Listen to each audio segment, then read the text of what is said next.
Delikadong panghaharang na may intensyong mambangga. Ganito inilarawan ng Philippine Coast Guard ang panibagong harassment ng China sa Bajo de Masinloc.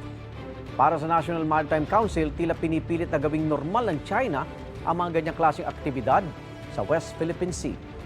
May unang balita si Tina Panganiban Perez. China Coast Guard Vessel 21612. This is Philippine Coast Guard Vessel BRP Cabra. Ang BRP Cabra ng Philippine Coast Guard muling nakatapat sa West Philippine Sea ang barko ng China Coast Guard. Mahigit 130 nautical miles mula sa Zambales, ni-radio challenge ng PCG ang barko ng China. At sagot ng CCG, This is China Coast Guard Vessel 21612. China has indisputable sovereignty over the Hawaiian Island and its adjacent waters.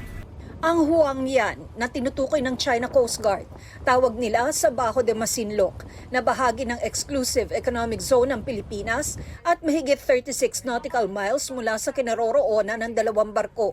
Ayon sa PCG, binilisan ng barko ng China ang takbo nito at hinarangan ang daanan ng BRP Cabra.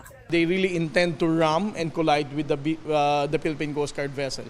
And again, because of the seamanship skills ng ating commanding officer, who is a female officer, at ng kanyang mga crew, we were able to prevent the China Coast Guard from directly ramming our Coast Guard vessel. Tumanggi ang PCG na idetalya mga susunod nitong hakbang, pero naniniwala itong hindi na palalalain ng China ang tensyon. The moment that they elevate the tension, it might get the attention of the international community. So, ma-disrupt yung plano nilang normalization of illegal patrol. Muling na-monitor ng PCG ang Chinese research vessel na Zhongshan Dashu sa loob ng EEZ sa Batanes. Anila, paglabag yan sa United Nations Convention on the Law of the Sea at Philippine Maritime Zones Act. It entered the exclusive economic zone of our country last April 2. And then since April 3, they came up with this reverse D navigation pattern. Out of more than 10 times that we conducted radio challenge, the Chinese research vessel never responded.